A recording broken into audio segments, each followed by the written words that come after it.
बिस्मिल्लाहिर्रहमानिर्रहीम अस्सलामु अलैकुम वरहमतुल्लाहि वबरकातुहू। डियर स्टूडेंट्स, आज हम हाफ वेव रेक्टिफायर के बारे में स्टडी करेंगे। अगर थोड़ा सा प्रीवियस लेक्चर को रिव्यू करूं तो हमने लास्ट लेक्चर में डायोड मॉडल्स के बारे में डिस्कस किया था कि आइडियल मॉडल क्या होता है, प्रैक्टिकल मॉडल क्या होता है और कंप्लीट मॉडल क्या होता है।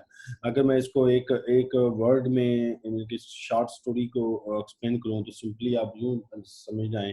आइडियल मॉडल वो होता है जिसमें हम ना बैरियर पोटेंशियल को कंसीडर करते हैं डायोड के, ना उसकी डायनामिक रेजिस्टेंस को कंसीडर करते हैं। तो उनके ऐसा मॉडल जिसमें ना हम बैरियर पोटेंशियल कंसीडर करें, ना डायनामिक रेजिस्टेंस कंसीडर करें, तो हम ऐसे मॉडल को हम आइडियल मॉडल कहते हैं। और ये मॉडल जो है ideal model work as a switch, जैसे बटन ऑन और ऑफ का काम करता है वैसे ही एज ए स्विच काम करता है। और जब हम प्रैक्टिकल मॉडल की बात करते हैं, प्रैक्टिकल मॉडल में हम क्या करते हैं कि हम बैरियर पोटेंशियल को कंसीडर करते हैं, बैरियर पोटेंशियल को कंसीडर करते हैं, जबकि डायनामिक रेजिस्टेंस को कंसीडर नहीं करते। ये प्रैक्टिकल मॉडल में है। जबकि हम कंप्लीट मॉडल में बात करते हैं तो हम बैरियर पोटेंशियल के साथ साथ डायनामिक रेजिस्टेंस को भी डिस्कस करते हैं, डायनामिक रेजिस्टेंस को भी डिस्कस करते हैं। तो ये हमने लास्ट में डिस्कस किया था कि आइडियल मॉडल क्या होता है, प्रैक्टिकल मॉडल क्या होता है और कंप्लीट मॉडल क्या होता है। आई होप कि आपको ये चीज़ें समझ आ गई होंगी। आज जो हमारा टॉपिक है बहुत इजी है, इंटरेस्टिंग भी है। आज हम डायोड की एप्लीकेशन की तरफ चल रहे हैं कि डायोड यूज कहाँ होता है। इसका फर्स्ट यूज जो है वो आपका डायोड का वो हाफ वेव रेक्टिफायर है। हाफ वेव रेक्टिफायर क्या है, बहुत इजी टॉपिक है, सिंपल। इसके अगर आपको पता है कि डायोड क्या है, यूनि डायरेक्शनल डिवाइस है, यानी कि वन डायरेक्शन में करंट को कंडक्ट करता है। अगर डायोड के सिंपल आप इसकी कॉन्फ़िगरेशन देखें, डायोड की अगर सिंपल ये थी, अगर हम लास्ट में डिस्कस की थी कि ये आपका पी है, ये आपका एन है। तो अगर इसके क्लास कोई बैटरी अप्लाई करेंगे, सपोज अगर forward bias, if you want to forward bias, positive को पॉजिटिव से अटैच कर देंगे, नेगेटिव को नेगेटिव से अटैच कर देंगे, तो ये फॉरवर्ड बायस हो जाएगा। ठीक है। अब और जब इसको रिवर्स, बैटरी को रिवर्स करेंगे, इट मीन्स कि इधर पॉजिटिव है इधर नेगेटिव है। अगर रिवर्स करें कि इधर आप नेगेटिव लगा दें, इधर पॉजिटिव में, इधर नेगेटिव लगा दें इधर पॉजिटिव, तो ये रिवर्स हो जाएगा। तो ये यूनिट डायरेक्शनल डिवाइस है कि जब ये फॉरवर्ड होगा तो करंट को कंडक्ट करेगा, जब रिवर्स होगा तो करंट को कंडक्ट नहीं करेगा। तो ये unit directional, one directional device है। अब इसकी इस फैसिलिटी को यूज करते हुए फर्स्ट इसकी एप्लीकेशन जो है वो हाफ वेव रेक्टिफायर है। अब आपको पता है घरों में सिग्नल जो आते हैं वो एसी सिग्नल होते हैं, अमूमन हमारे घरों में होते हैं वो 220 टू 40 वोल्ट होते हैं, एसी सिग्नल होते हैं। इसकी फ्रीक्वेंसी 60 टू 50 हर्ट्ज होती है। एसी सिग्नल होते हैं, एसी का मतलब होता है अल्टरनेटिंग करंट, यानी कि कभी वो पॉजिटिव की तरफ जाता है और कभी वो negative, that is called the AC signal. लेकिन अब हमने इस एसी सिग्नल को कन्वर्ट करना है डीसी सिग्नल में। क्या करना है, एसी को कन्वर्ट करना है डीसी सिग्नल में, कि हमें अल्टरनेटिंग करंट नहीं चाहिए, हमें डायरेक्ट करंट चाहिए, यूनिट डायरेक्शनल करंट चाहिए। तो ऐसी डिवाइस जो एसी को डीसी में चेंज कर दे, मैंने device that change AC into DC, that is called the rectifier. इसमें लिखा हुआ है one directional and block current in other direction, कि एक डायरेक्शन में तो करंट पास करने दे, अदर डायरेक्शन में करंट को ब्लॉक कर दे। तो ऐसी डिवाइस को हम, जिसको डायोड भी कहते हैं, are used in circuit called rectifier that convert AC into DC. Mean device diode, ये हमने ऊपर डेवलप किया। डायोड एक ऐसी डिवाइस है जो एसी को डीसी में कन्वर्ट करता है, यानी कि उसको यूनि डायरेक्शनल बना देता है। ये इसकी मेन एप्लीकेशन है। जो सिंपल सी स्टोरी थी। अगला जो हमारा पॉइंट है, वो जो सबसे पहले जो जनरल डिस्कशन है, बेसिक डीसी पावर सप्लाई क्या होता है। देखिए डीसी पावर सप्लाई, आप कोई भी अप्लायंस है, आपका कंप्यूटर है, आपका लैपटॉप है, वट एवर, आप समझ लें आपका कंप्यूटर है, ठीक है, आपका मोबाइल है, आपकी मोबाइल कोई भी आपके डिवाइस है, मोबाइल है, टैबलेट है आपका, ठीक है, और इस तरह कोई भी आपकी डिवाइस है, वो एसी ड्राइव नहीं है, वो डीसी ड्राइव है। इट मीन्स कि हमें कोई ना कोई ऐसी power, DC DC power supply चाहिए इसको ऑपरेट करने के लिए, क्योंकि हमारे घर में जो आती है वो एसी है। जैसे इधर इधर तो ये अमेरिका के लिहाज से बयान किया गया है। हमारे इधर जो वो एसी वोल्टेज है वो 220 टू 240 वोल्ट होते हैं और 50 टू 60 हर्ट्ज होते हैं, लेकिन ये यूरोप, अमेरिका साइड जो है वो 120 वोल्ट होते हैं। यानी अब इसमें कह रहे हैं कि एसी को डीसी में कन्वर्ट करने के लिए आप देखिए, सबसे पहले बात तो हमारी डिवाइसेस जो होती हैं उसको क्या करना पड़ता है। वो घरों में जो वो आ रही है वो 220 वोल्ट आ रहे हैं, लेकिन हम चाहते हैं कि अब हमारी अप्लायंसेस है, अब जैसे मोबाइल है, मोबाइल को चार्ज होने के लिए कितने वोल्ट चाहिए आपको पता है, 5 वोल्ट चाहिए, ठीक है, वो भी डीसी।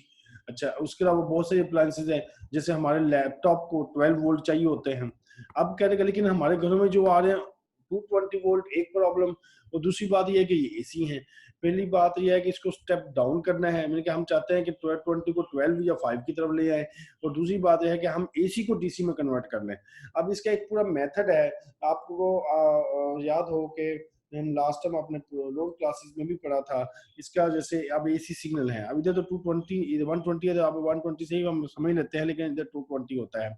सबसे पहले हमने इसमें ट्रांसफार्मर यूज करते हैं। ट्रांसफार्मर आपको पता है, ट्रांसफार्मर दो तरह के होते हैं। एक ट्रांसफार्मर स्टेप अप होता है, स्टेप अप ट्रांसफार्मर होता है, एक होता है स्टेप डाउन।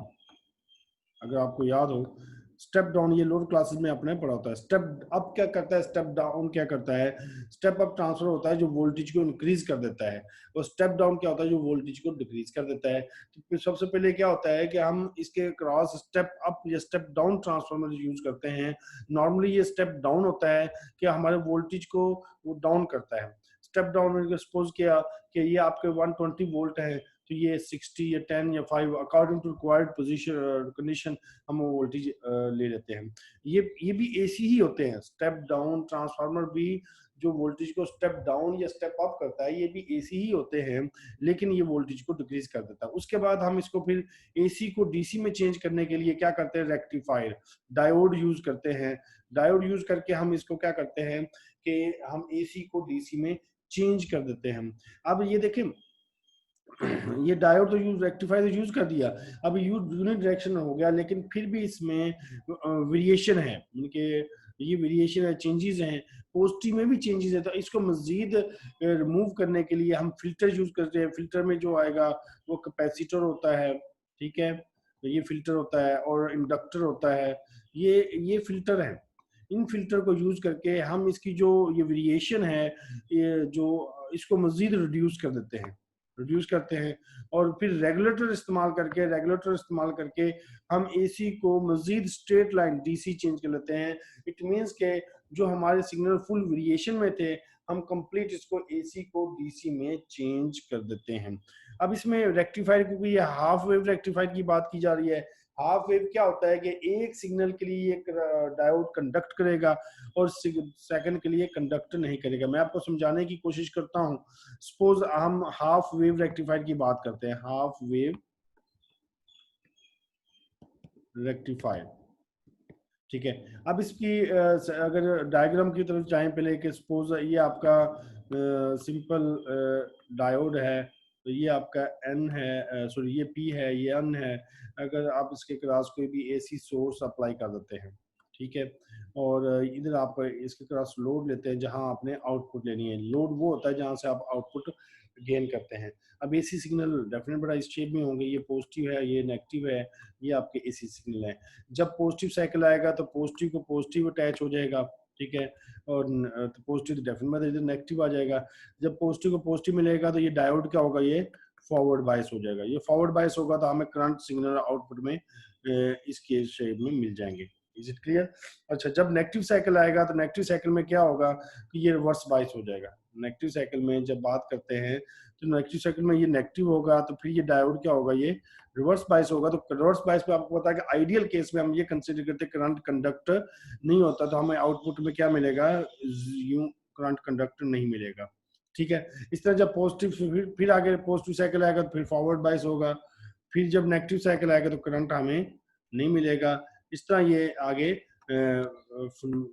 बढ़ता जाएगा, मतलब कि एक साइकिल के लिए ये फॉरवर्ड बायस होगा और नेक्स्ट साइकिल के लिए ये रिवर्स बायस होगा। ये आइडियल केस में कंसीडर करता हूँ। अगर आप आइडियल कंसीडर नहीं करते, कंप्लीट मॉडल की बात करते हैं या प्रैक्टिकल मॉडल की बात करते हैं, तो आपको पता है फिर बैरियर पोटेंशियल जो होता है, बैरियर पोटेंशियल जो सिलिकॉन के लिए जो 0.7 होता है और जर्मेनियम के लिए 0.3 वोल्ट होता है, फिर इसको लेकर हम उस लिहाज से कह देंगे, सपोज ये आप अगर आपके पास ये सपोज इसके पीक वोल्टेज जो है आपके वीपी जो है, सपोज मैं सपोज करता हूँ 10 है, ठीक है, 10 वोल्ट है।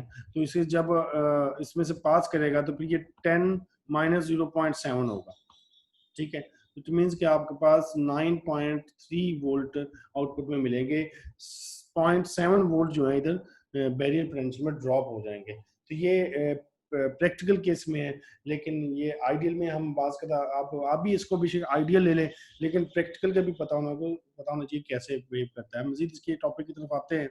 अगर आप देखें sorry, half wave rectifier operation की बात करते हैं। तो इसमें देखें कि कह रहे कि diode is connected AC source and to load resistance forming a half wave rectifier. देखिए ये डायोड है, इसको एक एसी सोर्स के साथ और एक लोड के साथ कनेक्ट कर दिया, और ये आपके एसी सिग्नल है, ये आपके वीएन वोल्टेज भी कहलाते हैं। ये टाइम t1 मिनट, जब टाइम t0 है, उसके बाद टाइम t1 है, ये टाइम t2 है, उस लिहाज से इसको डिफाइन किया गया है। और ये आपकी वी आउट है।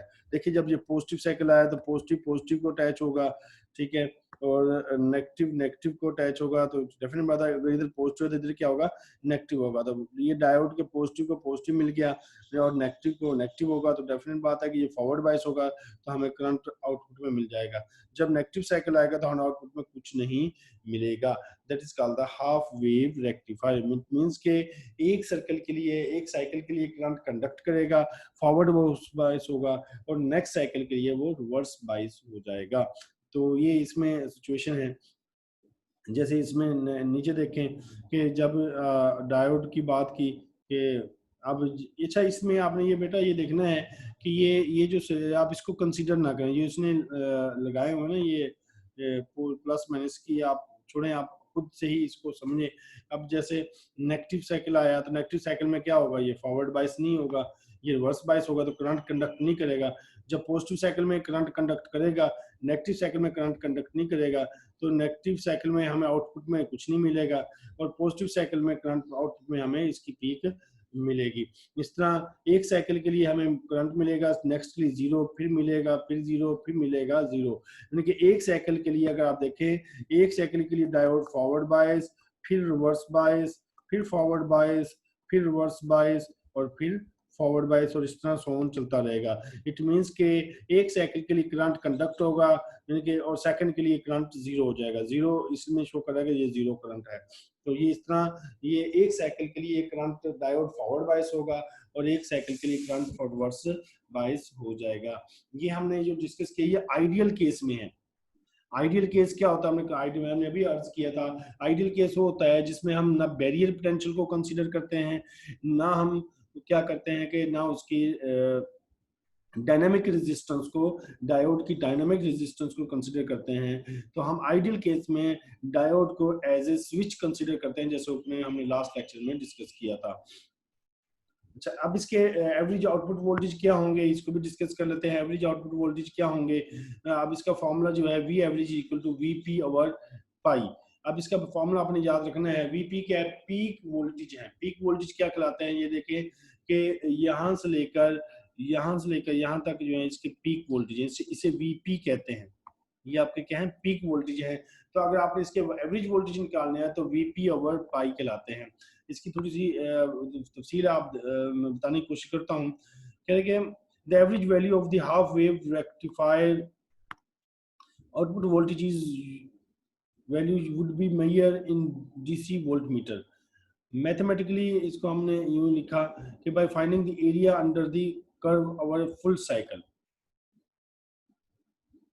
then dividing by the 2 pi the number radian in full cycle, the result in this expression where Vp is the peak value of the voltage, ठीक है। V average approximately equal to 31.8% of Vp, क्योंकि half wave rectifier में जब output लेते हैं तो आपको output क्या होता है, सपोज आपका सिग्नल 100% थे इनपुट, लेकिन आउटपुट में आपको 31.8% मिलेंगे। इट मींस के 70 अबाउट अबाउट 70% जो है लॉस हो जाएगा। देखिए हाफ वेव रेक्टिफायर में आउटपुट सिग्नल आपके पास 31.8% मिलते हैं ऑफ पीक वोल्टेज। के अचीव होते हैं। तो डेरिवेशन ऑफ दिस इक्वेशन को अगर इसमें लिखा जाए तो ये इसकी इक्वेशन बनती है V average is equal to VP over pi. जैसे इसमें देखें कि ये आपके पीक वोल्टेज है यहाँ से यहाँ तक, और वैसे एक साइकिल जो होता है वो अगर आप देखें एक एसी सिग्नल जो होता है वो यहाँ से यहाँ तक होता है वो 2 पाई होता है। ये पाई ये और पाई ये, तो टोटल क्या होता है 2 पाई होता है। तो ये इसमें है average value of the half wave rectifier. अब इसकी सिंपल एक एग्जांपल है, what is the average value what is the average value of the half wave rectifier in this equation।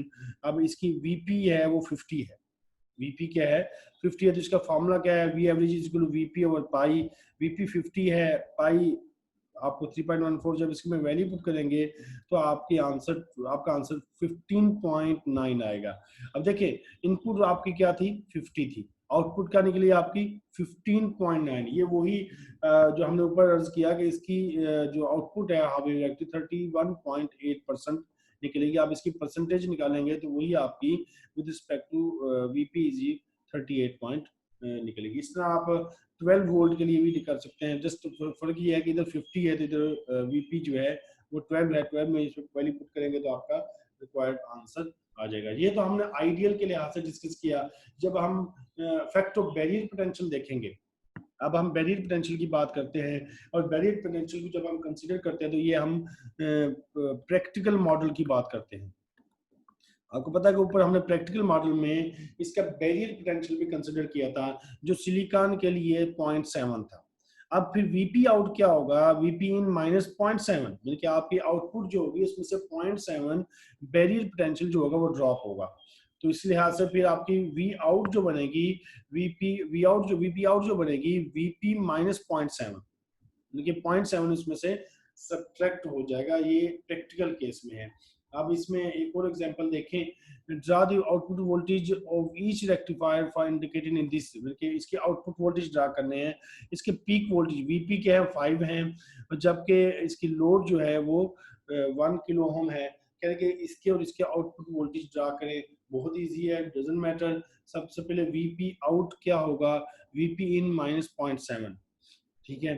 अब वीपी इन 5.7 क्या होगा 4.3, और इसके भी 99.3, तो इसका आउटपुट वोल्टेज क्या होंगे इस लिहाज से कि एक साइकिल के लिए डेफिनेट बढ़ता है। तो ये 4.3 फॉरवर्ड बाइस होगा, फिर रिवर्स बाइस 0 आ गया, फिर फॉरवर्ड बाइस 0। इस तरह इसका भी आप ये आइडियली होता है, ये कोई एग्जैक्टली नहीं कि आपने ग्राफ पेपर लाकर आपने एग्जैक्टली बनाना, लेकिन जस्ट इसको आप मेंशन करते हैं कि इस तरह इसकी ये रिलेटेड प्रॉब्लम भी आपने अच्छे अंदाज से करना है। अगला पॉइंट जो है बहुत इंटरेस्टिंग है, पीक इनवर्स वोल्टेज। ये क्या है, इसकी डेफिनेशन क्या है, इसको पहले समझते हैं। इसकी डेफिनेशन मैंने ये लिखी है, अगर आप इसको समझने की कोशिश करें, maximum reverse voltage that can be applied to a diode without destruction. एक डायोड है, आप डायोड को कितने रिवर्स वोल्टेज अप्लाई करते हैं, वो डायोड वो जले ना, तो जितने वोल्टेज वो बर्दाश्त कर सकता है जलने से पहले that is called the peak inverse voltage. यानी कि आपकी कोई भी डिवाइस है, आप कोई भी आपका सपोज किया पेन है, आप उस पर प्रेशर लगाते हैं, आप इतना प्रेशर लगा रहे हैं कि वो टूटे ना। अब प्रेशर लगाने से टूटने से पहले जो भी उसके वोल्टेज होंगे दैट वो हम कहेंगे कि इसकी पावर जो है वो हम पीक इनवर्स की बात करते हैं। तो इसमें भी वही बात है कि पीक इनवर्स वोल्टेज वो है कि डायोड के भी पीक इनवर्स वोल्टेज से मुराद ये है कि वो वोल्टेज जो डायोड बर्दाश्त कर सके विदाउट डिस्ट्रक्शन, यही पीक इनवर्स वोल्टेज कहलाते हैं। अब इसमें यह लिखा है the peak inverse voltage equals to the peak value of input voltage. ये इनपुट वोल्टेज की पीक वैल्यू होती है। The diode must be capable of withstanding this amount of repetitive reverse voltage, बार बार उसे रिवर्स वोल्टेज दें, बार बार उसे रिवर्स वोल्टेज दें, लेकिन वो डायोड जले ना, विदस्टैंड रहे, बर्न आउट ना हो, तो हम कहेंगे कि ये डायोड के पीक इनवर्स वोल्टेज है, और इसे PIV से रिप्रेजेंट करते हैं, पीक इनवर्स वोल्टेज, जैसे इसमें भी इन्वर्स किया। तो इसके आपको पता है कि अगर आप इसके हाफ वेव रेक्टिफायर पर बात करते हैं तो ये पॉजिटिव साइकिल जो होता है ये फॉरवर्ड बायस को शो करता है। फॉरवर्ड बायस में तो पीक इनवर्स नहीं होगा, लेकिन रिवर्स में ये पीक इनवर्स, ये रिवर्स बायस है। इस केस में डायोड क्या होता है, रिवर्स बायस होता है, तो नेगेटिव साइकिल में इसके cross peak inverse voltage apply होते हैं। अब बात करने की वही है कि इसके क्रॉस इतने पीक इनवर्स वोल्टेज अप्लाई ना कर दिए जाएं कि डायोड की कैपेबिलिटी से बढ़ जाए। देखें, नॉर्मली जो डायोड होता है वो 5 वोल्ट या इससे लेस बियर कर सकता है। अब आप सपोज आपने एसी सिग्नल डायरेक्ट डायोड को दे दिया, तो डेफिनेट बात है आने वाले सिग्नल क्या हो, 220 वोल्ट है। तो इसलिए हम ट्रांसफार्मर यूज करते हैं कि स्टेप डाउन कर दें आने वाले वोल्टेज, जो हमारे जितने डायोड बियर कर सकता है वही डायोड के पास आए, उससे ज्यादा उसके पास ना आए, वरना डायोड बर्न आउट हो सकता है। जब उसके क्लास रिवर्स वोल्टेज या फॉरवर्ड वोल्टेज जाएंगे तो वो इसको बियर नहीं करेगा, वो बर्न आउट हो जाएगा। आगे ट्रांसफार्मर कपलिंग, बहुत ये भी आसान है। हमने अभी बात की कि ट्रांसफार्मर क्या होता है। ट्रांसफार्मर का मेन पर्पस जो होता है वो स्टेप डाउन होता है। मीनिंग के सिग्नल आपके 220 वोल्ट आ रहे हैं, उसको 10 volt 12 volt 120 volt what ever जो भी है इसको हम यूज कर सकते हैं। अगर आप ये ट्रांसफार्मर हर किसी आप देखें ना, ये चौकों में हर चौक में लगे होते हैं, गलियों में वो भी ट्रांसफार्मर होता है, लेकिन ये ट्रांसफार्मर जो होता है वो स्टेप डाउन होता है, आपको वोल्टेज स्टेबलेट करके घरों में डिवाइड कर रहा होता है। लेकिन घरों में आपके फ्रिज के ऊपर भी एक स्टेबलाइजर पड़ा होता है, वो स्टेप अप भी होता है और वो स्टेप डाउन भी होता है, मतलब कि आपके सिग्नल को मेंटेन कर रहा होता है। अगर आपके घर में वोल्टेज 200 आ रहे हैं तो वो 200 आ रहा है तो उसको 220 की तरफ ले जाता है। इस तरह अगर 2670 आ जाए तो फिर भी वो 220 की तरफ ले जाता है।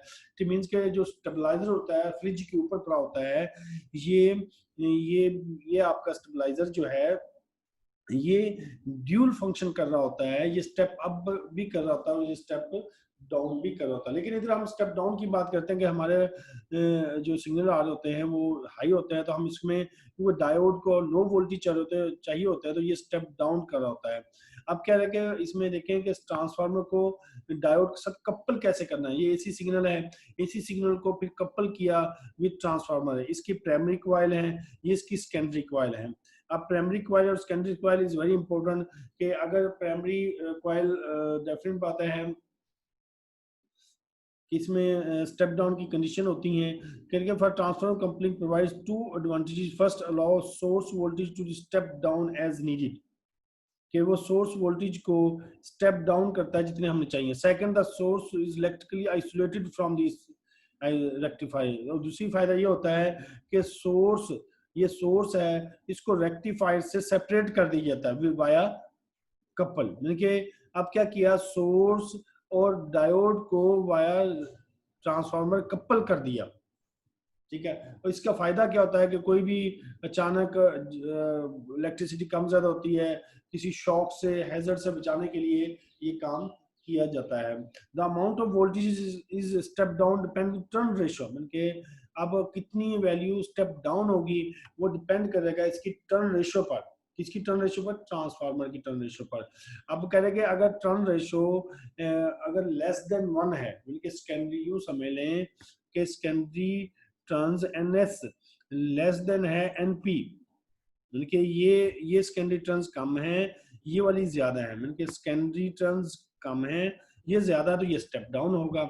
अगर ये ज्यादा है और ये कम है तो ये स्टेप अप होगा। लेकिन नॉर्मली हम स्टेप डाउन की बात करते हैं तो ये हम बात की गई है कि अब ट्रांसफार्मर स्टेप डाउन करेगा और कितना करेगा, it depends on turns ratio, turns ratio पर डिपेंड करता है। तो आप यूं समझ लें कि ये सेकेंडरी की टर्न पर डिपेंड करता है कि सेकेंडरी की टर्न कम होंगी तो ये स्टेप डाउन करेगा, आप कितनी कम होंगी उस लिहाज से उसको स्टेप अप या स्टेप डाउन करेगा।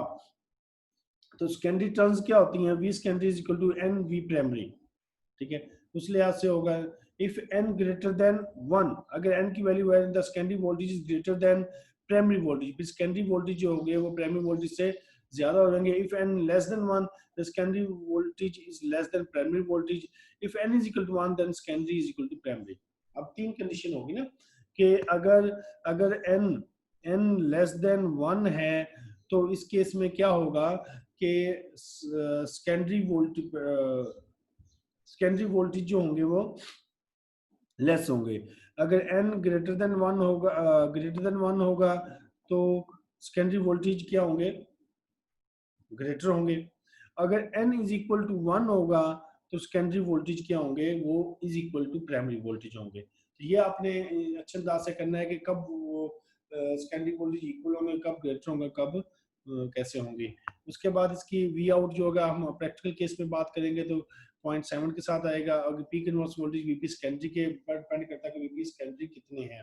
डेफिनेट बात है कि वीपी सेकेंडरी उसके लिहाज से डिफाइन करेगा, वही आपके यानी कि वीपी सेकेंडरी जो है, वीपी सेकेंडरी जो होंगे वही आपके डायोड को मिल रहे हैं, प्राइमरी नहीं मिल रहे, मीन के वी नहीं मिल रहे। वी इन जो है उसके बाद जो सेकेंडरी स्टेप डाउन होके मिल रहेंगे, वो आपको पता चलेगा कि वो आपके ट्रांस डायोड को कितने प्रोवाइड हो रहे हैं। आई होप कि ये टॉपिक आपको समझ आ गया होगा, ये कपलिंग वाला भी। ये एक छोटी सी एग्जांपल है, इसको भी देख लेते हैं, बहुत इजी है। Determine the peak value of the output voltage, और अगर टर्न्स रेशियो जो है वो 0.5 हो, turns ratio mean N S over N P is equal to 0.5, जिसको एन कहा गया था, ये उसने दे दिया है। तो आपको पता है कि वीपी जो उसने दे दी है, वी इन जो है वो 170 है, और वी सेकेंडरी, वीपी सेकेंडरी निकालना है तो VP secondary and V primary होता है, इसकी वैल्यू पुट करेंगे तो आपकी वैल्यू 85 वोल्ट आ जाएगी। तो रेक्टिफाइड पीक वोल्टेज क्या होगा, VP out is equal to VP secondary minus 0.7, इसमें वैल्यू पुट करेंगे तो 84.3 आ जाएगा, फिर VP secondary is input in the rectified. इस तरह आप रिलेटेड प्रॉब्लम भी काइंडली आप देखेंगे, इसकी पीक इनवर्स वोल्टेज भी आप इसकी कैलकुलेट कर सकते हैं, ऊपर फॉर्मूला दिया हुआ है। तो ये तमाम चीज़ें आई होप कि इधर तक आप कर लेंगे इंशाल्लाह। ये आपके सेक्शन के क्वेश्चन भी बेटा आप देख लेंगे, अगर कोई प्रॉब्लम होगी हम ऑनलाइन लेक्चर्स में जब अपीयर होंगे तो उसको मजीद आपको क्वेश्चन होगा मुझे शेयर कर दें, मैं आपको एक्सप्लेन कर दूंगा। तो आज का हमारा हाफ वेव रेक्टिफायर कंप्लीट हुआ, विद ट्रांसफार्मर कपलिंग भी कंप्लीट हुआ। ये अपने काइंडली अच्छे अंदाज से कर लेना है। If you have any problem you can contact me via WhatsApp और एनी सोर्स। अस्सलाम वालेकुम व रहमतुल्लाहि व बरकातहू।